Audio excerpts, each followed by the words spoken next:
दोस्तों, भारत का इतिहास बहुत स्वर्णिम इतिहास बना गया है। भारत का जो इतिहास है वो पूरे विश्व में एक ऐसा श्रेष्ठ और सर्वश्रेष्ठ इतिहास माना गया है। अपनी धरती के लिए त्याग, शौर्य, बलिदान और सर्वस्व समर्पण का भाव केवल भारत की धरती से मिलता है। भारत जिसे कालांतर में हिंदुस्तान कहा जाता था। भारत का जो स्वर्णिम इतिहास है उसके अंदर राजस्थान की मिट्टी का बहुत योगदान है। राजस्थान की मिट्टी से अनेक ऐसे वीर योद्धा हुए हैं जिन्होंने त्याग, समर्पण, शौर्य, बलिदान का एक सर्वश्रेष्ठ उदाहरण देकर अपने आप को इतिहास में स्वर्णिम अक्षरों से उत्कीर्ण किया है। राजस्थान के इतिहास की बात करें तो मेवाड़ की धरती के बिना राजस्थान का क्या भारत का इतिहास अधूरा माना जाता है। मेवाड़ की धरती ने बहुत से ऐसे वीर योद्धा पूरे भारत को दिए हैं जो आज भी हमारे आदर्श के रूप में हम स्थापित हैं। मेवाड़ की धरती ने नहीं, मेवाड़ की धरती से ही महाराणा कुंभा हुए, हिंदवा सूरज, मेवाड़ रतन कहे जाने वाले महाराणा प्रताप हुए, महाराणा राज सिंह हुए, बहुत से ऐसे महाराणा हुए हैं जिन्होंने अपनी मातृभूमि के लिए निरंतर संघर्ष किया है और इसी कारण उनका इतिहास स्वर्णिम है। लेकिन एक ऐसा योद्धा भी है इसी मेवाड़ के राजवंश से जिनकी कल्पना किए बिना, जिनका नाम लिए बिना मेवाड़ का इतिहास आधा अधूरा माना जाता है। और मेवाड़ ही नहीं अभी तो पूरे हिंदुस्तान का इतिहास में उनका नाम स्वर्णिम अक्षरों से लिया जाता है। नमस्कार दोस्तों, मेरा नाम विश्वास उपाध्याय है और मैं इतिहास बताता हूँ। इतिहास की इसी श्रृंखला में आज हम बात करेंगे मेवाड़ के एक ऐसे वीर योद्धा की जिनके बारे में प्रसिद्ध उक्ति है कि 80 घाव लगे हैं तन पर फिर भी व्यथा न थी है मन में। अपने शरीर पर 80 घाव होने के बावजूद भी रणभूमि में स्वयं उतरने वाले और घोड़े पर बैठकर खुद युद्ध का नेतृत्व करने वाले आज हम बात करेंगे एक ऐसे महान योद्धा की जो महाराणा सांगा के नाम से विश्व विख्यात हुए हैं। महाराणा सांगा, जिनका रक्त महाराणा प्रताप की रगों में था और महाराणा सांगा की रगों में जो रक्त था वो भारतीय स्थापत्य कला के जनक कहे जाने वाले महाराणा कुंभा का था। अर्थात महाराणा कुंभा के पुत्र महाराणा सांगा और महाराणा सांगा के पुत्र महाराणा प्रताप हुए थे। महाराणा सांगा की अगर बात करें, सबसे पहले अगर हम बात करते हैं मेवाड़ राजवंश की, तो मेवाड़ जो राजवंश है इसकी अगर हम बात करें या गोहिल वंश की बात करें जो बाद में सिसोदिया वंश के नाम से जाना जाता रहा है। इसी वंश के अंदर राणा हमीर हुए, राणा हमीर के पश्चात राणा खेता शासक बने, राणा खेता के बाद राणा लाखा शासक बने, राणा लाखा के बाद उनके पुत्र मोकल बने शासक और मोकल के ही यशस्वी पुत्र थे महाराणा कुंभा, जिन्होंने मेवाड़ स्थापत्य को एक स्वर्णिम नाम दिया था। इन्हीं महाराणा कुंभा के पुत्र हुए रायमल और इन्हीं रायमल के 3 पुत्र हुए और उनमें से जो मंझले पुत्र थे उनका नाम था महाराणा संग्राम सिंह, जो पूरे विश्व में महाराणा सांगा के नाम से प्रसिद्ध हुए। महाराणा सांगा के जीवन चरित्र पर हम प्रकाश डालें इससे पहले इनका पारिवारिक परिचय हम करते हैं। महाराणा सांगा का जन्म हुआ था 14 अप्रैल 1472 में। कहीं कहीं इतिहासों में 12 अप्रैल 1472 में बताया गया है। महाराणा सांगा का जो जन्म है, प्रमुख इतिहासकार जो हुए हैं उनका जो मत माना गया है वो 12 अप्रैल माना गया है। 12 अप्रैल 1472 को हुआ था कटारगढ़ में, जो कुंभलगढ़ किले का ही एक भाग माना जाता है और वर्तमान में यह राजसमंद जिले में स्थित है। महाराणा रायमल की 3 संतानें थी जिसमें ज्येष्ठ पुत्र था उनका कुंवर पृथ्वीराज, इसे उड़ना राजकुमार भी कहा जाता है। और उड़ना राजकुमार के पश्चात महाराणा संग्राम सिंह हुए और महाराणा संग्राम सिंह के एक छोटे भाई थे जिनका नाम था जगमल। महाराणा संग्राम सिंह मझले भाई थे। जब रायमल मेवाड़ की गद्दी संभाल रहे थे और कुछ समय पश्चात जब युवराज तीनों बड़े हो गए और उन्होंने फैसला किया कि इन तीनों युवराजों में से इस मेवाड़ की गद्दी पर बैठने लायक कौन है, इसका फैसला मेरे जीते जी ही लिया जाए। अपनी इसी कल्पना को और अपनी इसी समस्या का समाधान करने के लिए उन्होंने अपने पंडितों को, अपने पुरोहितों को सारा मशवरा किया। और उस समय मेवाड़ के जो शासक थे वे एक देवी की पूजा किया करते थे। राणा रायमल ने अपने तीनों पुत्रों को जाला अज्जा के साथ देवी माँ के मंदिर में भेज दिया। जंगल में माता एक देवी का मंदिर था और उस देवी में ऐसा कहा जाता है कि एक चारण कन्या थी जो उस देवी माँ की पूजा किया करती थी। उस चारण कन्या को माँ भगवती का इष्ट था और वो आने वाली भविष्यवाणी की घोषणा किया करती थी। राणा रायमल की सलाह पर, राणा रायमल के आदेश पर जाला अज्जा अपने तीनों पुत्रों को, कुंवर पृथ्वीराज, राणा संग्राम सिंह और जगमल को लेकर उस गुफा में पहुंचते हैं, उन माता जी के मंदिर में। सबसे पहले उस गुफा के अंदर उड़ना पृथ्वीराज कहे जाने वाले कुंवर पृथ्वीराज अंदर जाते हैं और वो एक पत्थर की चट्टान पर जाकर बैठ जाते हैं। इसके पश्चात जो सबसे छोटे होते हैं जयमल, जो जिन्हें जगमल भी कहा जाता है, वे जाते हैं और वे भी जाकर पत्थर के आसन पर बैठ जाते हैं। अंतिम में राणा सांगा घोड़े से उतरते हैं, संग्राम सिंह अंदर जाते हैं और जाने के पश्चात एक शिला की चट्टान होती है। इसके बावजूद भी वे वहां पर एक शेर की खाल पड़ी हुई होती है, उसे लेते हैं और जमीन पर बैठ जाते हैं। थोड़ी देर बाद वो चारण कन्या आती है और जाला अज्जा उनसे बड़े सम्मानित तरीके से उन्हें पूछते हैं कि राणा साहब ने तीनों राजकुंवर को यहाँ पर भेजा है और आप बताइए भविष्यवाणी करके कि इन तीनों में से इस मेवाड़ की गद्दी पर बैठने लायक श्रेष्ठ योद्धा, श्रेष्ठ शासक कौन होगा। तब वो चारण कन्या कहती है कि जो वो पूछती है कि इस गुफा में सबसे पहले कौन आया। उड़ना पृथ्वीराज कहता है मैं आया। फिर कहती है कि इसके बाद कौन है, जगमल कहते हैं मैं आया। और कहती है कि अंतिम में कौन है, तब संग्राम सिंह कहते हैं कि मैं आया। तब वो चारण कन्या कहती है कि जो इस गुफा में सबसे अंतिम में आया और अंतिम में आने के बावजूद भी शिलाक की पत्थर की चट्टान होने के बावजूद भी जो धरती पर बैठा है और शेर की खाल पर बैठा है, वही इस मेवाड़ का योग्य उत्तराधिकारी होगा। इतना कहकर वे चले जाती है चारण कन्या। जब चारण कन्या ने भविष्यवाणी करती कि जो शेर की खाल में बैठा है वही मेवाड़ का उत्तराधिकारी होगा, और शेर की खाल पर जो महाराणा संग्राम सिंह बैठे हुए थे, उड़ना पृथ्वीराज खड़े होते हैं और उनको गुस्सा आ जाता है कि बड़ा तो मैं हूं, ज्येष्ठ राजकुमार मैं हूं, इसलिए सिंहासन पर भी मेरा ही अधिकार है। और ये सोच के वे महाराणा संग्राम सिंह पर तलवार से वार करते हैं कि कहते हैं कि भले इन्होंने भविष्यवाणी की हो तो क्या होगा, न रहेगा सांगा, न बनेगा शासक, इसलिए वे तलवार से उसे मारने का प्रयास करते हैं। और ऐसा कहा जाता है कि दोनों कुंवर पृथ्वीराज और महाराणा संग्राम सिंह में छोटी सी मुठभेड़ होती है और राणा संग्राम सिंह उस गुफा से बाहर चले जाते हैं और घोड़े पर बैठ कर मेवाड़ छोड़कर चले जाते हैं। जाला अज्जा कुंवर पृथ्वीराज को समझाते हैं कि अपने भाई पर इस तरह प्रहार नहीं करना चाहिए और भाई भाई के क्यों दुश्मन बने हो। तब कुंवर पृथ्वीराज चौहान कहते हैं कि शासक तो मैं ही बनूंगा। तब संग्राम सिंह छोड़कर चले जाते हैं मेवाड़। जगमल छोटे होते हैं, इसी कारण महाराणा रायमल अपने ज्येष्ठ पुत्र कुंवर पृथ्वीराज को मेवाड़ की गद्दी सौंप देते हैं, उन्हें उत्तराधिकारी नियुक्त कर देते हैं। महाराणा संग्राम सिंह मेवाड़ छोड़कर चले जाते हैं क्योंकि उन्हें पता होता है कि अगर वे मेवाड़ में रहें तो किसी न किसी कारणवश उनका भाई पृथ्वीराज उनकी हत्या कर देगा। महाराणा संग्राम सिंह जंगलों में भटकते हुए मेवाड़ छोड़कर चले जाते हैं। वे भटकते भटकते पहुंचते हैं वर्तमान अजमेर में, और उस समय परगना जागीर कहा जाता था उसके, और वहां में थे अमरचंद पवार करके। उनके वहां जाते हैं और वहां जाकर वे एक सेवक के रूप में उनके वहां काम करते हैं। अमरचंद पवार समझते कि मामूली सेवक होगा, इसलिए वे अपने महल में रख देते हैं और उनकी वहां सेवा करते हैं। महाराणा संग्राम सिंह उनकी सेवा करते हुए उनके घोड़ों को पालने का काम करते हैं। और इस तरह मेवाड़ में कुंवर पृथ्वीराज का राज्याभिषेक हो जाता है और धीरे धीरे समय गुजरने लगता है। इसके बाद क्या होता है कि लगभग 5 वर्ष बीत जाते हैं। एक बार क्या होता है कि जो परगना जो अजमेर है, उनके जो जमींदार अर्थात ठाकुर होते हैं अमरचंद पवार, वो शिकार करने जाते हैं। शिकार करने जाते जंगल में, तो वे अपने साथ राणा सांगा और कुछ सैनिकों को लेकर जाते हैं। राणा सांगा उनके घोड़े संभालने का काम किया करते थे, तो राणा सांगा को शिकार के लिए साथ में लेके जाते हैं। और जब राणा सांगा शिकार के लिए साथ में जाते हैं, तब अमरचंद पवार शिकार करते हुए थक जाते हैं, तो गर्मी का समय होता है, वे आके पेड़ के नीचे आराम करते हैं। और संग्राम सिंह उस समय मामूली सेवक होते हैं, इसलिए वे ठाकुर के साथ रुक नहीं सकते, इसलिए वे अपने घोड़े और कुछ सैनिकों के साथ थोड़ी सी दूर जाकर किसी पेड़ की छाव में आराम करते हैं। कुछ थोड़ी सी देर बाद जिस पेड़ के नीचे राणा सांगा सोए हुए थे, आराम कर रहे थे, उस पेड़ के ऊपर से उस पेड़ की छाया थोड़ी सी दूर हो जाती है। तभी एक विशालकाय सांप, नाग, जो 5 फणों वाला था, 5 फणों वाला राणा सांगा जो सोए हुए थे उनके पास आता है और उनके सिर के पास आकर खड़ा हो जाता है और छाप देता है। क्योंकि उस पेड़ की छाया तो थोड़ी सी दूर चली गई थी, इसलिए वो सांप उनकी नींद में खलल न उत्पन्न हो, इसलिए वो सांगा के सिर के पास आकर खड़ा हो जाता है और अपना फन फैलाकर, जिससे उनके चेहरे पर छाया बनी रहती है। थोड़ी सी देर बाद जो दूसरे सैनिक होते हैं वो उठ जाते हैं और उठते ही देखते हैं कि राणा जो सांगा होता है उनके सिर के पास तो एक विशालकाय 5 फणों वाला सांप छाया गया होता है। तो वे सांगा को तो उठाते नहीं है, लेकिन वे दौड़ कर जाते हैं करमचंद पवार के पास और कहते हैं कि साहब, ये इस सैनिक जो ये आपका सेवक है, ये सोया हुआ है और उसके सिर के पास 5 फणों वाला विशालकाय सांप फन फैलाकर खड़ा हुआ है। कमरचंद पवार आते हैं और देखते हैं, वास्तविक ये बात सत्य होती है। और देखने के बाद आके सब इकट्ठे हो जाते हैं। तभी राणा सांगा की नींद खुलती है। खुलने के बाद वो सब जंगल में गायब हो जाता है। इसके बाद कमरचंद पवार कहते हैं कि तुम कोई आम आदमी नहीं हो, तुम कोई आम सेवक नहीं हो, सच सच बताओ तुम कौन हो, क्योंकि इस प्रकार का चमत्कार किसी महान आत्मा या महान व्यक्ति के साथ ही ऐसा किस्सा हो सकता है। तब संग्राम सिंह उन्हें अपना वास्तविक परिचय बताते हैं कि मैं मेवाड़ का राजकुमार हूं और मेरा नाम महाराणा संग्राम सिंह है। तब कमरचंद पवार को बहुत अफसोस होता है कि मैंने राणा जी को सेवक के रूप में यहाँ पर साथ में लाया था, क्योंकि उस समय जो परगना जो अजमेर की जागीर थी वो भी मेवाड़ के अधीन ही आती थी। तो इस तरीके से वो सांगा उनके शासक हुए, इसलिए वे उनका मान सम्मान करते हैं और अपनी गलती के लिए क्षमा याचना करते हैं। तब कमरचंद पवार कहते हैं कि मैं आपको वापस मेवाड़ लेकर जाता हूं और आपका राज्याभिषेक करूंगा। तब सांगा कहते हैं कि वो पूरा प्रसंग बताते हैं कि उनके भाई पृथ्वीराज ने उन्हें थोड़ा सा मुठभेड़ हुई थी, जिसके कारण भागकर यहाँ पर आ गया और रहता है। इस घटना को भी 5 से 6 वर्ष हो जाते हैं और वहां पर महाराणा सांगा के पिता राणा रायमल की मृत्यु हो जाती है। और ऐसा भी कहा जाता है कि एक छोटे से युद्ध में कुंवर पृथ्वीराज की भी मृत्यु हो जाती है। कुंवर पृथ्वीराज की मृत्यु के बाद सांगा तो थे नहीं मेवाड़ में, तब उनके छोटे पुत्र जगमल को राज्याभिषेक कर मेवाड़ की गद्दी सौंप दी जाती है। तब कमरचंद पवार राणा सांगा को लेकर मेवाड़ पहुंचते हैं। जब मेवाड़ में राणा सांगा आते हैं तो सब लोग खुश हो जाते हैं। और जो उनके भाई उस समय जो शासक थे जगमल, वे तो बहुत विद्वान थे और साहित्य में काफी रुचि रखते थे, इसलिए उन्हें राजकाज से कोई मतलब नहीं था, लेकिन उस समय कोई योग्य था नहीं, इसलिए वे शासक बनते हैं। जब सांगा आते हैं तब वे स्वेच्छा से कहते हैं कि आप मेरे से ज्येष्ठ भाई हैं, भ्राता हैं, आप इस गद्दी पर बैठिए। तब कमरचंद पवार, जाला अज्जा, राणा जगमल सबकी उपस्थिति में महाराणा संग्राम सिंह का राज्याभिषेक होता है। महाराणा संग्राम सिंह का राज्याभिषेक 1509 में होता है।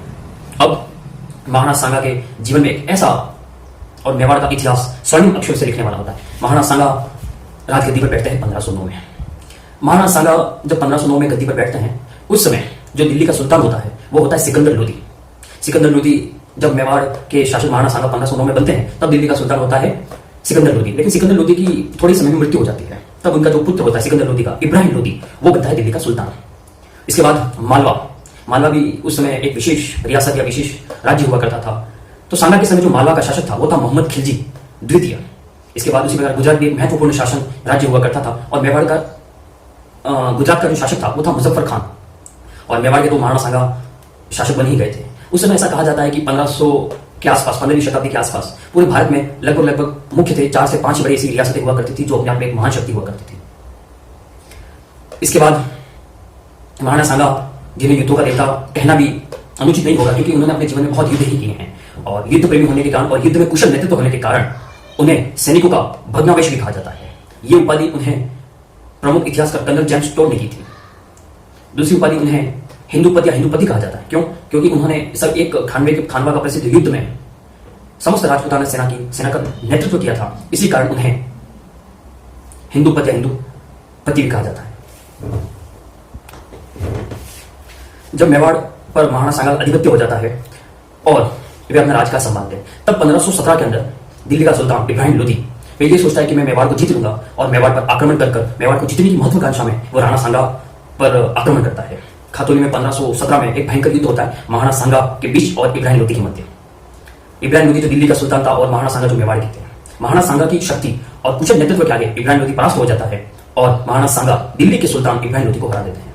जैसे ही 1517 में सांगा इब्राहिम लोदी को हरा देते हैं, उनकी ख्याति पूरे राजपूताना में तथा पूरे भारत में फैल जाती है कि दिल्ली के सुल्तान को, क्योंकि दिल्ली उस समय पूरे भारत का केंद्र बिंदु था और केंद्र में बैठे सुल्तान को हराना अपने आप में एक बहुत बड़ी उपलब्धि होती है। तब राणा सांगा की यश और कीर्ति पूरे भारत में फैल गई। राणा सांगा ने इब्राहिम लोदी को हराने के बावजूद भी दिल्ली पर नहीं कब्जा किया। उन्होंने दिल्ली छोड़ दी और उसे जिंदा छोड़ दिया। ऐसा भी कहा जाता है कि कुछ इतिहासकार कहते हैं कि इब्राहिम लोदी को कुछ समय के लिए बंदी बनाया था और बंदी बनाने के बावजूद भी राणा सांगा ने उसके साथ एक सुल्तान की तरह व्यवहार किया था और 3 महीने या कहीं कुछ इतिहासकार 6 माह भी बताते हैं और इतना समय उसे कैद रखने के बाद छोड़ दिया था। जब इब्राहिम लोदी को यह बात हजम नहीं हुई कि एक छोटी सी रियासत का एक छोटा सा शासक दिल्ली सल्तनत के लोधी वंश के सबसे प्रतापी इब्राहिम लोदी को हरा दे, और जब उसके अंदर इस प्रकार की भावना हो गई और बदले की भावना हो गई और उसने जब सांगा ने उसे आजाद कर दिया, इसके बाद उसका दिमाग में एक ही चीज चलती थी कि किसी न किसी प्रकार को सांगा को हराना है। उसने फिर से सेना इकट्ठी की और दिल्ली सल्तनत पर तो उसका आधिपत्य था ही से। और ठीक 1 वर्ष पश्चात पहला युद्ध खातौली में हुआ था 1517 को, जिसमें सांगा और इब्राहिम लोदी के मध्य लड़ा गया था और सांगा विजय हुआ था। इसके ठीक 1 वर्ष पश्चात 1518 में बाड़ी नामक स्थान पर वही इब्राहिम लोदी जो सांगा से हार चुका था, वही फिर से पुनः अपनी सेना लेकर राणा सांगा से युद्ध करने आता है। राणा सांगा इस बार भी कुशल नेतृत्व और रणनीति से इब्राहिम लोदी को फिर परास्त कर देते हैं। जब इब्राहिम लोदी को दूसरी बार सांगा परास्त कर देते हैं तब उनकी ख्याति विजयनगर मैसूर तक पहुंच जाती है। उस समय के जो तत्कालीन जो शासक थे मैसूर के, वो थे कृष्णदेवराय पाटन विजयनगर, जिसे मैसूर और कर्नाटक कहा जाता है।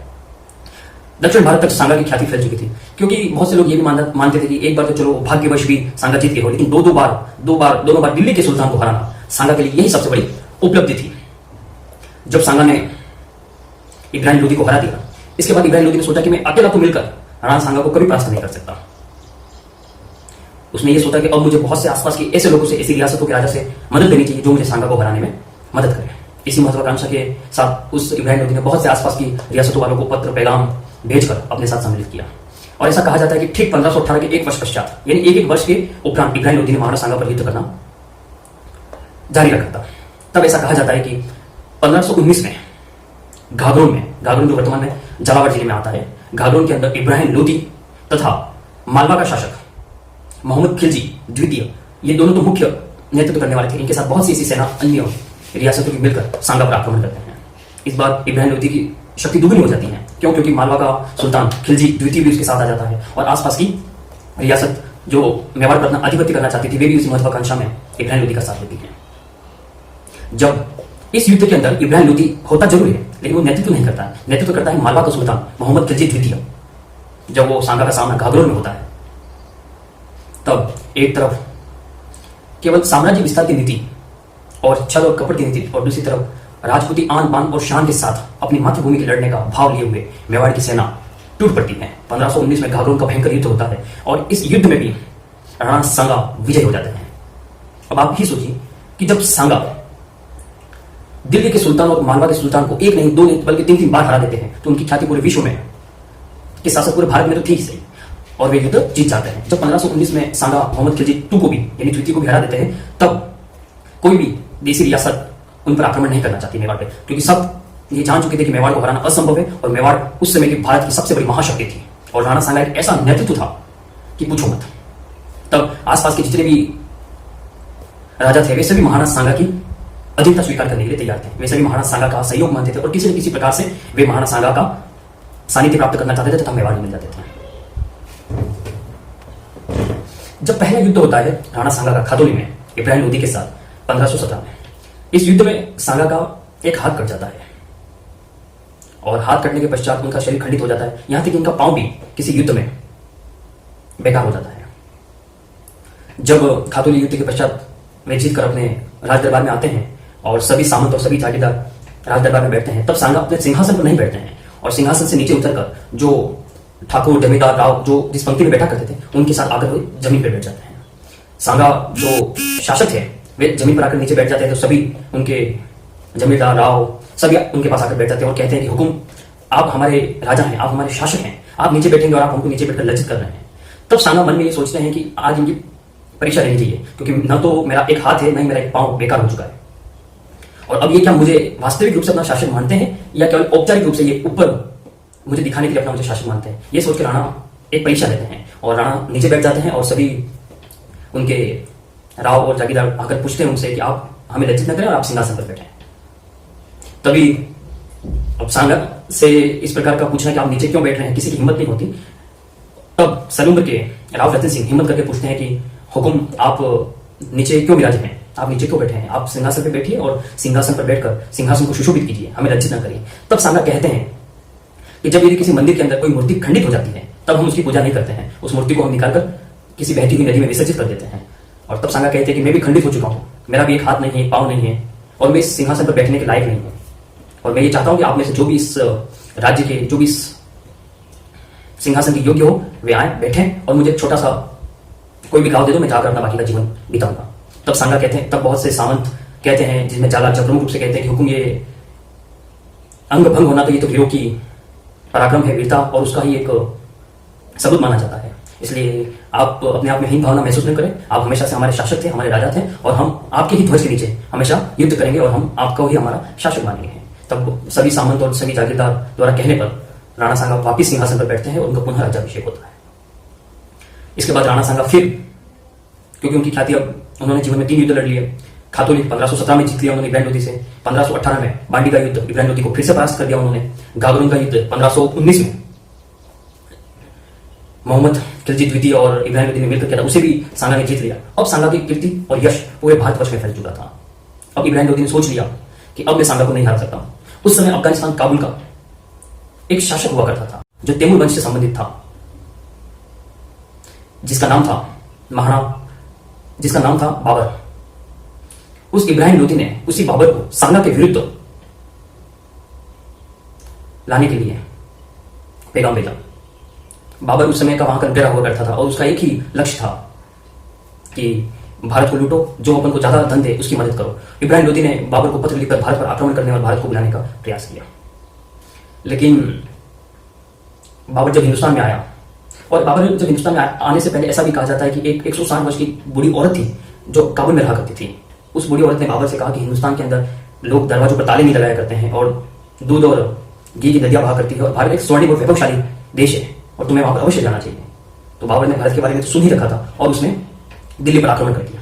दिल्ली पर आक्रमण करने के बाद इब्राहिम लोदी को हराकर खुद दिल्ली पर बैठ गया और दिल्ली से आकर वो आगरा बैठ गया। अब जबकि राणा सांगा जिन्होंने 2 बार इब्राहिम लोदी को हराया लेकिन दिल्ली नहीं गए थे।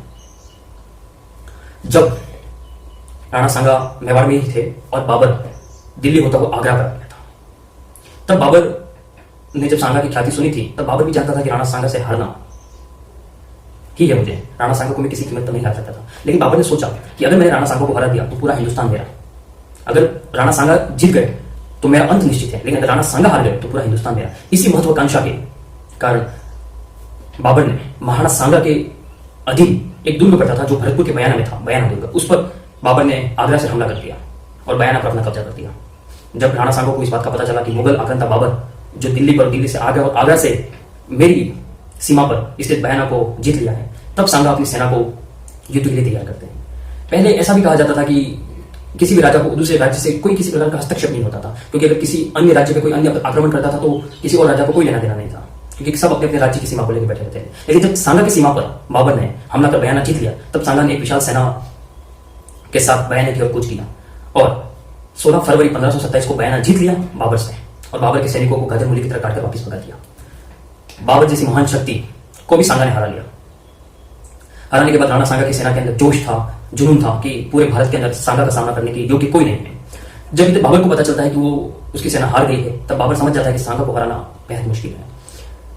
तब जब जो मुस्लिम सैनिक थे, जो बयाना से सांगा ने जिनको मार के भगाया था, और कुछ जिंदा भी थे कुछ मर भी गए थे, जो भागकर बाबर की सेना में पहुंचे, और जाकर जब बाबर की सेना में पहुंचकर राणा की सेना का जब उन्होंने हाल सुनाया, उन्होंने सांगा की सेना के बारे में कहा कि राणा की सेना इतनी बड़ी है कि एक छोर से दूसरा छोर दिखता ही नहीं है। तब राणा के इस शक्ति से बाबर भी डर गया, यहां तक कि बाबर की सेना भी निराश हो गई और उन्होंने सोच लिया कि सांगा को हराना हमारे बस की बात नहीं है। बाबर की सेना में बिल्कुल निराशा हो गई थी और उन्होंने सोच लिया कि अब हम हिंदुस्तान में नहीं रहेंगे, अब हम हमारे काबुल अफगानिस्तान लौट जाएंगे। बाबर की सेना पूर्ण रूप से निराश हो चुकी थी, टूट चुकी थी, और बाबर खुद भी जानता था कि मैं सांगा से नहीं लड़ सकता था और मैं सांगा से कभी जीत नहीं पाऊंगा।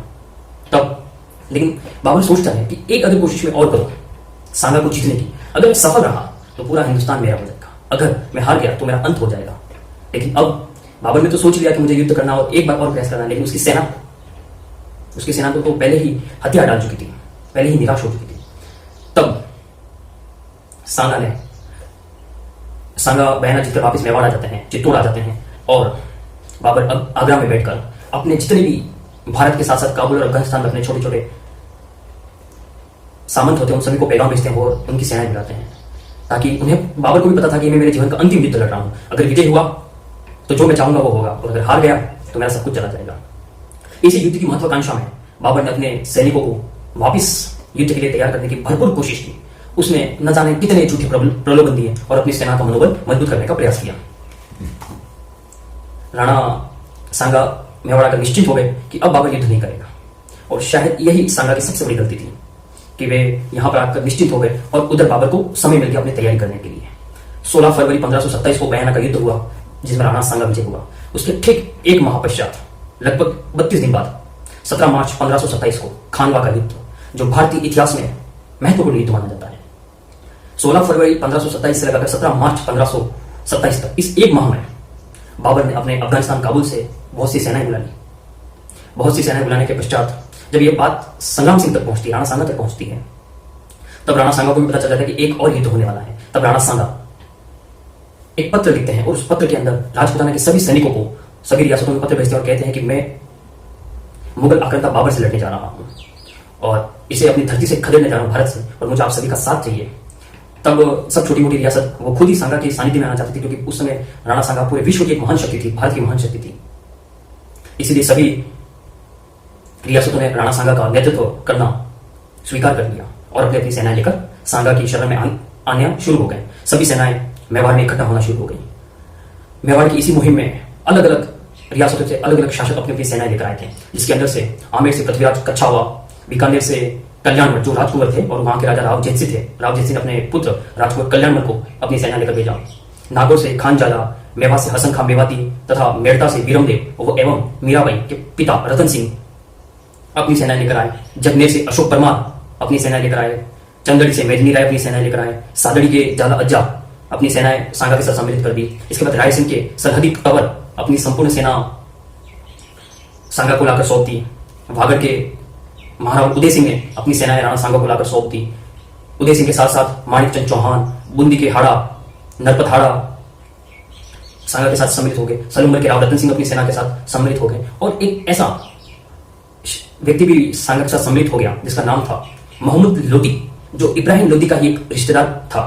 और ये वही मोहम्मद लोदी है जिसने बाबर को भारत पर आमंत्रित किया था। अर्थात इब्राहिम लोदी ने जब बाबर को आमंत्रित करने का निमंत्रण दिया था, तब ये मोहम्मद लोदी ही स्वयं गया था और बाबर को यहां पर बुलाया था। ये खुद बाबर के विरुद्ध ही राणा सांगा की सेना में सम्मिलित हो गया।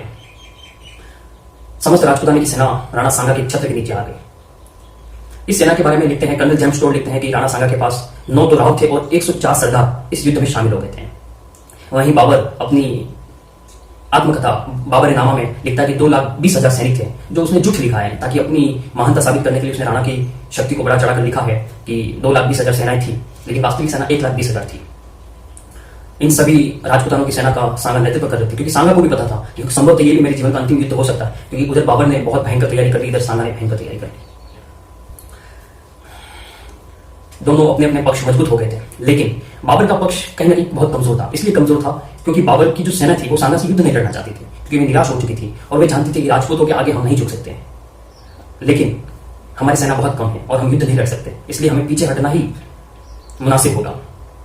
तब बाबर अपनी सेना को तैयार करने के लिए उसमें जोश भरा भाषण देते हैं, और जिसे इस युद्ध को कहते हैं कि ये मेरे जीवन का अंतिम युद्ध है, इस अंतिम युद्ध में तुम मेरा साथ दो, इसके बाद तुम भले अपने देश चले जाना, मैं तुम्हें नहीं रोकूंगा, लेकिन केवल एक युद्ध में तुम मुझे साथ दो। इस युद्ध को धर्म युद्ध भी कहते हैं कि ये धर्म का युद्ध है, ये काफिरों का युद्ध है, इन काफिरों को मारो और हिंदुओं को मारो तुम, और हिंदुओं को मारने के बाद ये पूरा हिंदुस्तान अपना हो जाएगा। इसलिए बाबर संभवतः उसने पूरी कोशिश की अपनी सेनाओं को प्रलोभन देने की। उसने यहां तक भी कह दिया कि ये धर्म युद्ध है, तुम अंतिम बार मुझे साथ दो। यहां तक उसने कहा कि मैं शराब कभी नहीं पीऊंगा। उसने अपनी सेना पर जो तमंचा कर था उस समय जो लगाया जाता था, उस तमंचा पर को हटा दिया, अपनी सेना को प्रलोभन दिया कि तुम जो भी यहां से लूटोगे भारत से, वो सभी तुम्हारा होगा। तुम्हें यहाँ पर राजपूतों को हराने के बाद राजपूतों की महिलाएं तुम्हें सौंप दी जाएगी, यहाँ की सारी स्त्रियां, सारी सब पर तुम्हारा हक रहेगा, तुम जो चाहो वो तुम कर सकते हो।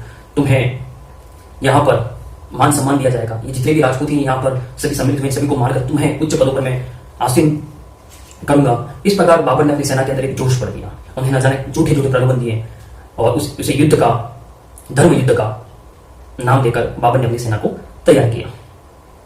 अब वो समय निश्चित आ गया था जब दोनों सेनाएं आपस में लड़ने वाली थी, भयंकर लड़ने वाली थी युद्ध। और दोनों सेनाएं खानवा के मैदान के अंदर दोनों सेनाएं आमने सामने हो जाती हैं।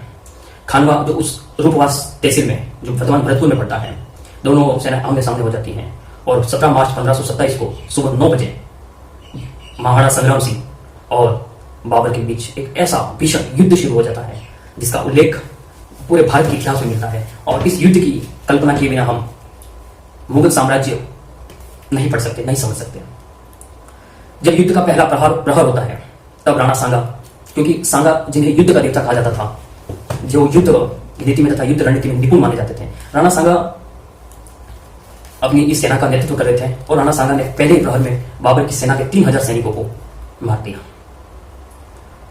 यह युद्ध, खानवा का युद्ध 19 घंटे चला था और इस युद्ध में राणा सांगा शाम तक विजय हो रहे थे।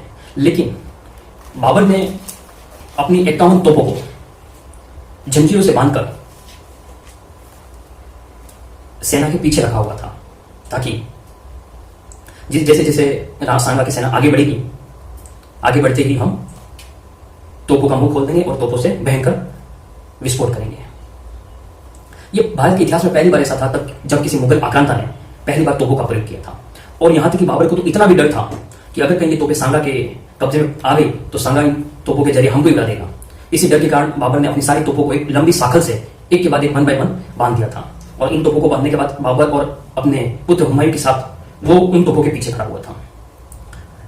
भयंकर युद्ध चला था, राणा सांगा विजयी होने वाला था। तब बाबर ने तोप चलाने का आदेश दे दिया और भारत के इतिहास में पहला ऐसा युद्ध था। इससे पहले पानीपत का युद्ध हुआ है जहां पर बाबर ने ही तोपों का प्रयोग किया था। बाबर ने अपनी तोपचियों को कह दिया कि तोप शुरू कर दी जाए। तब उन तोपचियों ने तोप से गोले दागने शुरू कर दिए हैं और जैसे ही गोले दागने शुरू किए, राजपूती सेना के बीच में हड़कंप मच गया, क्योंकि उन्होंने कभी तोप देखी ही नहीं थी। तोप होती क्या है, तोप कहलाती क्या है, तोप से क्या होता है, क्या नहीं होता, उन्होंने कभी पता ही नहीं था। इधर बंदूकों से गोलियां आना शुरू हो गई। राणा स्वयं को समझ पाते, उस सेना को समझा पाते, इससे पहले सांगा की सेना में तबाही मचना शुरू हो गई। बहुत से राजपूत सैनिक वीरगति को प्राप्त हुए। राणा सांगा, बहुत से इतिहासकार कहते हैं कि राणा सांगा हाथी पर बैठे हुए थे, लेकिन ऐसा नहीं है, क्योंकि जो योद्धा जीवन में कभी इब्राहिम लोधी तक को हरा दिया और वो हाथी में बैठ के कैसे युद्ध लड़ सकता था। लेकिन अलग अलग इतिहासकारों का अलग अलग मत है। जब बाबर की सेना से गोले आ रहे थे तब सांगा के हाथी और घोड़े डर के मारे पीछे हट गए, क्योंकि उन जानवरों ने भी कभी पहली बार कभी तोपों की आवाज सुनी नहीं थी और बंदूकों की आवाज सुनी नहीं थी। इस भयंकर आवाज से राणा सांगा के हाथी, घोड़े, जो घुड़सवार सेना थी, जो हाथी अश्वरोही सेना और हाथियों पर सवार सेना थी, वो सभी हाथी पीछे हटने शुरू हो गए और राणा सांगा की सेना में भगदड़ मच गई और राणा सांगा की सेना तबाही की ओर अग्रसर होने लगी। तभी सांगा ने युद्ध का नेतृत्व जारी रखा और युद्ध को जारी रखा। सांगा के साथ साथ जो भी जितनी भी सेनाएं थी वे सभी पीछे जरूर हटती थी, लेकिन वे युद्ध रणभूमि से नहीं भाग रही थी और वे युद्ध कर रही थी। बाबर को पता था कि वे भले तोप या बंदूकों का प्रयोग करूं, लेकिन जब तक राणा सांगा इस युद्ध में जीवित हैं तब तक मैं ये ना तो ये युद्ध जीत सकता, ना मेरी हिंदुस्तान पर हुकूमत कभी होगी। तभी उसने अपने कुछ तीरंदाजों को धोखे से अपनी सेना में सम्मिलित करके रखा था और कहा था कि तुम केवल एकमात्र निशाना लगाओगे केवल राणा सांगा पर, अगर सांगा मर गया हिंदुस्तान होगा। तो उन जो छिपे हुए तीरंदाज थे उन्होंने राणा सांगा पर तीर चलाना शुरू कर दिया। एक तरफ तोपों की आवाज है, बंदूकों की आवाज, और उसके बीच में ये तीरंदाज है। तभी अचानक एक तीर राणा सांगा को आकर लग जाता है। जैसे ही तीर राणा सांगा को आकर आंख में लगता है और आंख से खून बहना शुरू हो जाता है। राणा सांगा उस तीर को बड़ी दर्द से उसको निकाल कर फेंक देते हैं और अपने आंखों पर पट्टी बांध देते हैं। पट्टी बांधने के बाद उनकी आंखों से बहुत खून बह जाता है और वे बेहोश हो जाते हैं। अब वे बेहोश हो जाते हैं। अब बेहोश होने के पश्चात उनके जो अंगरक्षक होते हैं, जिसमें जाला अज्जा, जो सादड़ी के थे, रावल रतन सिंह सनूमर के थे, वे सभी पास में आकर राणा सांगा के पास में आ जाते हैं। राणा सांगा बेहोशी की मूर्छित अवस्था में होते हैं। तभी सभी सामंत, सभी जागीरदार आपस में चर्चा करते हैं कि अगर सांगा नहीं दिखे सैनिकों को तो सैनिक निराश हो जाएंगे और कहेंगे कि हमारा शासक नहीं है, और वे उनका हौसला कम हो जाएगा। किसी न किसी को राणा सांगा का राजमुकुट पहनना पड़ेगा। तब सभी कहते हैं सनूमर के राव रतन सिंह जी चुंडावत साहब को कि आप राणा सांगा का छत्र पहनिए और इस पर सवार होइए। तब सनूमर के राव रतन सिंह चुंडावत कहते हैं कि हम चुंडावत हैं जो शिशोरिया के हमेशा से रक्षक हुए हैं और हम इनकी सेवा में हैं, इसलिए हम इनका छत्र नहीं पहन सकते। भले हम युद्ध लड़ते लड़ते वीर गति को प्राप्त करेंगे, लेकिन इनका छत्र पहनने का हक मुझे मेरे पूर्वजों द्वारा मुझे नहीं मिला है। रतन सिंह जी के मना कहने के बाद जाला अज्जा जी जो सादड़ी के होते हैं वे राणा जी का छत्र पहनते हैं और वे युद्ध करते हैं। तब अशोक परमार जो जागीरदार होते हैं, मेदिनी राय, तब सांगा को लेकर वे युद्ध भूमि से चले जाते हैं, क्योंकि सांगा का जीवित रहना बहुत जरूरी होता है, और उनको लाकर रणथंभौर के किले में उनको रखते हैं। सांगा बेहोश हो जाते हैं। अब जैसे ही सांगा को युद्ध भूमि से हटाया, युद्ध शुरू ही था और उन मुगल सेनाओं ने जाला अज्जा को सांगा समझकर चारों तरफ से घेर लिया और जाला अज्जा वीरता से लड़ते हुए वीर गति को प्राप्त हुए। जैसे ही वीर गति को प्राप्त हुए सभी समझ रहे थे कि ये तो राणा सांगा, लेकिन बाद में मुगल सेना को भी पता चल गया कि ये तो सांगा नहीं जाला अज्जा जी हैं। इसके बाद जब सांगा इस युद्ध से चले जाते हैं तब ऐसा कहा जाता है कि सांगा की सेना में दो रियासतों के दो सामंत ऐसे थे। एक तो नागौर से थे खानजादा और दूसरे थे रायसेन के सरहदी तंवर। इन दोनों ने देख लिया कि सांगा तो युद्ध भूमि से दूर चले गए हैं, अब ये युद्ध हमारे लिए जितना संभव ही नहीं। तब वे अपना दोनों जने मिलकर अपना समर्थन वापस ले लेते हैं और अपनी सेना के 3,000 जवानों को ले लेते हैं और वे सांगा के पक्ष से हटकर बाबर की जाकर मिल जाते हैं। ये भी एक इतिहास में सांगा की हार का, सांगा की पराजय का कारण मिलता है कि उन्होंने युद्ध के अंतिम चरण में अपना समर्थन वापस ले लिया और सांगा के साथ धोखा किया, युद्ध किया। जब वे दोनों मिल जाते हैं और वही बाबर की सेना के साथ मिलकर सांगा की सेना पर आक्रमण करते हैं, तब सांगा की सेना में भगदड़ मच जाती है और बहुत से हजारों सैनिक मर जाते हैं। कुछ सैनिक जान छिपाने के लिए आसपास के पहाड़ों पर चढ़कर युद्ध करते हैं और इस प्रकार बाबर खानवा का युद्ध धोखे से और छल से तथा तोपों और बंदूकों के प्रयोग से जीत जाता है। जीतने के पश्चात बाबर जो मुस्लिम आक्रांता था, उसने उस युद्ध में जितने भी राजपूत सैनिक मर गए होते हैं, जो वीर गति को प्राप्त हुए होते हैं, उन सबकी गर्दनें कटवा देता है बाबर। और गर्दनें कटवाने के बाद एक ढेर बनाता है, एक पिरामिड बनाता है और उस पिरामिड को गर्दनों और लाशों से, राजपूतों की लाशों से पिरामिड बनाकर सबकी गर्दनें काटकर अपना विजय जुलूस निकालता है। इतना क्रूर और इतना निर्दयी बाबर अपना विजय उत्सव मनाने के लिए राजपूतों की गर्दन काटकर उनके शरीर का अपमान कर रहा था। इस प्रकार हिंदुस्तान के इतिहास में बाबर खानवा का युद्ध जो 17 मार्च 1527 को लड़ाया गया था वो जीत गया। जब महाराणा सांगा को रणथंभौर के अंदर होश आता है और होश आते ही वो पूछते हैं डूंगरपुर के महाराणा उदय सिंह से कि युद्ध क्या हम जीत गए? तब उदय सिंह जी कहते हैं कि हम राणा साहब हम युद्ध जीते नहीं, हम हार गए हैं और बाबर ये खानवा का युद्ध जीत चुका है।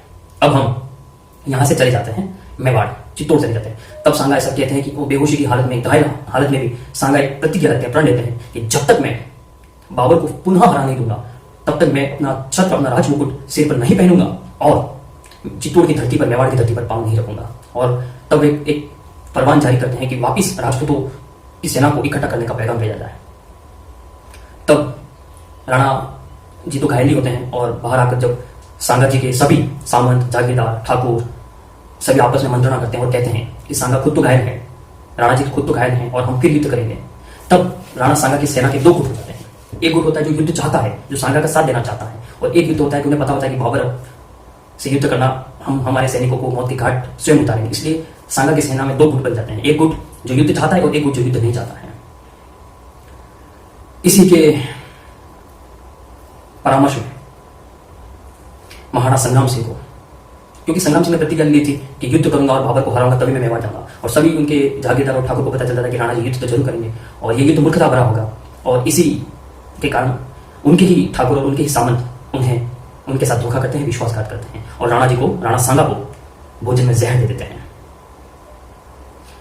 राणा सांगा का शरीर और उनके अंग भंग होने के बावजूद उनका आत्मविश्वास इतना होता है कि वे बाबर को हराने का दृढ़ संकल्प ले लेते हैं, लेकिन उनके ही सामंतों द्वारा उन्हें जहर दे दिया जाता है। लेकिन फिर भी राणा सांगा की मृत्यु नहीं होती है, क्योंकि जहर उनका शरीर में धीरे धीरे फैले। तब तक उसी समय राणा सांगा के पास एक सूचना आती है कि बाबर, जिसने खानवा का युद्ध जीत लिया है, अब वह चंदेरी पर आक्रमण करने जा रहा है। और चंदेरी के जो शासक थे मेदिनी राय, और मेदिनी राय ने महाराणा सांगा का सहयोग किया था। तब सांगा राणा सांगा कहते हैं कि मेदिनी राय ने हमारा साथ दिया था, इसलिए हमारा भी दायित्व होता है कि हम चंदेरी की रक्षा करें, मेदिनी राय की रक्षा करें। जब राणा बाबर अपनी सेना के साथ चंदेरी पर आक्रमण करने के लिए निकल जाता है, तब राणा सांगा भी अपनी सेना, बची कुची सेना के साथ बाबर की सेना के पीछे युद्ध करने के लिए चले जाते हैं। चंदेरी को विजय करने के लिए बाबर भी उस युद्ध को धर्म युद्ध ही कहता है और चंदेरी पर वह आक्रमण कर लेता है और जीत जाता है। जब राणा सांगा रणथंभौर से निकलकर मेदिनी राय को बचाने के लिए जाते हैं और रास्ते में, क्योंकि उन्हें जहर तो रणथंभौर में ही दे दिया गया था, जब उन्हें जहर दे दिया गया और वे अपनी सेना के साथ जाते हैं, तब रास्ते में ही उनका निधन हो जाता है। वे वीर गति को प्राप्त हो जाते हैं। 30 जनवरी 1528 का वो काला दिन, जब हिंदुआ सूरज और पूरे राजपुताना की सेना का कुशल नेतृत्व करने वाला एक वीर योद्धा का निधन हो जाता है। 30 जनवरी 1528 को इराज, जो कालपी में पड़ता है, कालपी के पास में है और ग्वालियर में, वर्तमान मध्य प्रदेश में है, इराज गांव में और कालपी ग्वालियर में महाराणा संग्राम सिंह, जो पूरे विश्व में, पूरे भारतीय इतिहास में राणा सांगा के नाम से प्रसिद्ध हुए एक ऐसे वीर योद्धा का निधन हो जाता है। तब उनके सामंत अशोक परमार उनका शव वहां से ले आते हैं और मांडलगढ़ भीलवाड़ा में लाकर उनका अंतिम संस्कार करते हैं। और अंतिम संस्कार करने के बाद उनकी छतरी वहां पर बनाई जाती है तथा उनका स्मारक बनाया जाता है। राणा सांगा का इस प्रकार एक अंत हो जाता है। लेकिन ये एक अंत केवल राणा सांगा के शरीर का है, उनकी विचार, उनकी सोच, उनकी स्वतंत्रता प्रेम का अंत कभी नहीं हुआ। उन्होंने जीवन भर अपनी मिट्टी, अपनी धरती के लिए लड़ा। उन्होंने अपने जीवन के अंतिम समय में भी यही प्रतिज्ञा ली थी कि मैं बाबर को अपनी धरती से खदेड़ूंगा।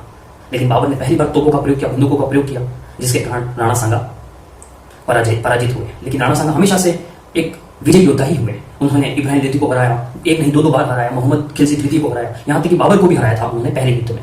लेकिन इस युद्ध में राणा सांगा खुद घायल हो गए, उन्हें तीर लग गया, अंतिम में 2 सामंतों ने उन्हें धोखा दिया तथा पहली बार तोपों और बंदूकों के प्रयोग के कारण राणा सांगा को इस युद्ध में शिकस्त मिली। राणा सांगा के बाद मेवाड़ के इतिहास का स्वर्णिम इतिहास थोड़ा सा उदल जरूर हुआ, लेकिन उनके ही पुत्र उदय सिंह कालांतर में मेवाड़ के शासक बनते हैं। महाराणा सांगा के 7 पुत्र थे तथा 3 पुत्रियां थे। उन 7 पुत्रों में से पहले पुत्र थे भोजराज, दूसरे थे करण सिंह, तीसरे थे पर्वत सिंह, चौथे थे कृष्ण सिंह, 5वें थे रतन सिंह, 6वें थे विक्रमादित्य और 7वें थे उदय सिंह। राणा सांगा के जीवित रहते ही 4 पुत्रों की मृत्यु उनके साथ युद्धों में हो जाती है, जिनमें से भोजराज, करण सिंह, पर्वत सिंह तथा कृष्ण सिंह, ये 4 पुत्र ऐसे होते हैं राणा सांगा के जो खानवा के युद्ध में वीर गति को प्राप्त कर देते हैं। राणा सांगा की जो तलवार का वजन था वो 20 किलो का वजन माना जाता था। राणा सांगा की कुल 28 रानियां थी। जो राणा सांगा की मृत्यु की जब खबर मेवाड़ में पहुंची, चित्तौड़गढ़ में पहुंची, तो उनकी मृत्यु की खबर के साथ 28 रानियां सती हो गई। और ऐसा भी कहा जाता है कि राणा सांगा की एक पत्नी मुस्लिम महिला भी थी और वे भी राजपूत महिलाओं के साथ सती हो गई थी। इसी प्रकार मेवाड़ के गौरवशाली इतिहास का अंत हुआ। महाराणा सांगा हमारे आदर्श हैं और इन्हीं महाराणा सांगा के जो पौत्र हुए, जो इन्हीं के जैसे वीर प्रतापी और महान, जिन्होंने कभी अकबर की अधीनता स्वीकार नहीं की और इनकी तरह सोच रखकर मेवाड़ को एक नया राणा दिया, जिनका नाम था महाराणा प्रताप, जो इन्हीं महाराणा सांगा के पुत्र हुआ करते थे। और महाराणा सांगा खुद महाराणा कुंभा के पुत्र थे। इसलिए मेवाड़ का इतिहास बड़ा ही गौरवशाली और महत्वपूर्ण इतिहास माना जाता है। जब खानवा का युद्ध होने वाला था, तब बाबर का एक ज्योतिष था, मुस्लिम ज्योतिष था, जिसका नाम था मोहम्मद शरीफ। उसने यहां तक भी कह दिया था सांगा से, बाबर के इस ज्योतिष ने सांगा के बारे में बाबर को यहां तक भी कह दिया था कि तुम भारत के पूर्वी राजाओं को जीत सकते हो, पूर्वी शासकों को जीत सकते हो, पर तुम पश्चिमी शासकों को अर्थात मेवाड़ को कभी नहीं जीत सकते। और यहां तक कि तुम अकेले तो कभी नहीं जीत सकते। इसलिए बेहतर है कि हम हमारी नाक कटवाएं, इससे बेहतर है कि हम पीछे हट जाएं और अपनी जान बचाकर वापस काबुल और अफगानिस्तान लौट जाएं। इस घटना का उल्लेख, इस प्रसंग का उल्लेख बाबर ने खुद अपनी आत्मकथा बाबरनामा में किया है। जब खानवा का युद्ध शुरू होने वाला होता है, 17 मार्च 1527 को जब युद्ध होता है, इससे पहले बाबर सांगा से इतना डरा हुआ होता है कि वो अपने सेना के जहां पड़ा होता है, जहां कैंप होता है, उस कैंप के चारों तरफ एक गोल दर्रा खुदवा देता है जिससे कि और उसमें पानी भरवा देता है ताकि वो खुद, वो उसका राज परिवार, वो उसका पुत्र सुरक्षित रहे और सेनाएं लड़ती रहे। इस घटना का भी उल्लेख बाबर ने अपनी आत्मकथा बाबरनामा में किया है। यहां तक कि बाबर ने अपनी सेनाओं में जोश भरने के लिए, बाबर ने अपनी सेना को इस युद्ध के लिए प्रेरित करने के लिए यहां तक भी कह दिया कि मैं सच्चा मुसलमान बनूंगा, मैं सच्चा मुस्लिम की तरह अपना धर्म का पालन करूंगा, मैं कभी शराब नहीं पीऊंगा, मैं हमेशा दाढ़ी रखूंगा और सेना पर लगे हुए सभी करों को मैं हटा देता हूं। और बहुत से अपने सैनिकों को, अपनी सेना को बहुत सी ऐसी भारी छूट दे दी तथा धर्म युद्ध का नाम दिया था इस युद्ध को। और इतने सभी प्रलोभन देने के बावजूद बाबर की सेना सांगा से लड़ने के लिए तैयार हुई थी। तो ऐसे थे हमारे महान योद्धा महाराणा संग्राम सिंह, जो पूरे विश्व में, पूरे भारत के स्वर्णिम इतिहास में राणा सांगा के नाम से प्रसिद्ध हुए। बाबर भले ही इस युद्ध को जीता था, लेकिन उसके मन में हमेशा से इस थी कि मैंने गलत करके और ये युद्ध जीता था। मैं कभी राणा सांगा से कभी आमने सामने की लड़ाई सही तरीके से युद्ध के नियम के अनुसार कभी नहीं जीत सकता था। जब ये युद्ध जीतने के बाद दिल्ली और आगरा पर बाबर का शासन हो गया और भारत में मुगल साम्राज्य की नींव पड़ गई। इस नींव पड़ने के बाद बाबर केवल 4 या 5 वर्ष ही जीवित रह पाया। कुछ इन 5 वर्ष बाद बाबर का जो बेटा था हुमायूं, वो बड़ा बीमार पड़ गया, बहुत बीमार पड़ गया। उसकी हालत ऐसी हो गई कि बस वो बीमारी से मरने ही वाला था। तब बाबर ने अपने सारे हकीम को बुलाकर उसका इलाज करवाया, उसका ट्रीटमेंट करवाया। लेकिन सभी हकीम, सभी फकीर, सभी मलंग, सभी ने आकर कहा कि आपने एक बहुत बड़ा युद्ध जीता है और सांगा जैसी महान शक्ति को हराया, इसलिए अल्लाह भी कुछ न कुछ अपनी प्रिय चीज की कुर्बानी मांगता है। हो सकता है हुमायूं इसी कुर्बानी का हिस्सा बनने जा रहा है। तब बाबर को बड़ा दुख होता है कि मैं युद्ध जीता और मेरा पुत्र मरने वाला होता है। तब बाबर नमाज पढ़ते हुए कहता है कि सबसे प्रिय चीज मेरी हुमायूं है, मेरा बड़ा पुत्र है, और इसी के लिए मैंने एक विशाल साम्राज्य की नींव रखी है, और इसके बदले खुदा मुझे आप मार सकते हैं, लेकिन मेरे पुत्र को आप स्वस्थ कर दीजिए। तब ऐसा कहा जाता है कि धीरे धीरे हुमायूं का स्वास्थ्य सही होने लगता है और बाबर के स्वास्थ्य में गिरावट आती है। और अंततः 1530 के आसपास या 1534-35 के आसपास, कहीं कुछ इतिहासकार 1530 मानते हैं, कुछ इतिहासकार 1535 और 1536 के मध्य मानते हैं, बाबर का निधन हो जाता है। कुछ समय पश्चात बाबर जब अफगानिस्तान काबुल से आया था तो उसका वहां एक बाग था और उस बाग से उस बगीचे से उसे बहुत प्रेम था। इसलिए हुमायूं अपने पिता को जब मरने के बाद यहाँ पर दफनाता है और दफनाने के बाद वापस उन्हें निकालकर अफगानिस्तान काबुल में उसी बगीचे में उन्हें वापस दफनाया जाता है जहां बाबर को विशेष लगाव था। इस प्रकार महाराणा सांगा का यशगान बाबर स्वयं ने भी किया है। महाराणा सांगा एक मेवाड़ के ऐसे योद्धा थे जिन्होंने अपना संपूर्ण जीवन एक आदर्श के रूप में प्रस्तुत करने का प्रयास किया तथा अपनी स्वतंत्रता के लिए अंतिम क्षण तक लड़ने का प्रयास किया। महाराणा सांगा के लिए प्रसिद्ध उक्तियां भी हैं, प्रसिद्ध पंक्तियां भी हैं, जो ये कि इब्राहिम पूर्व दिशा उल्टे, इब्राहिम पूर्व दिशाएं उल्टे, पश्चिम मुदा पर न दे बयान, दखनी मोहम्मद शाह न छोड़े, सांगो दामन टाहू सुल्तान। इन पंक्तियों का मतलब यह है कि इब्राहिम ने पूर्व से आक्रमण किया, वो वापस लौट गया।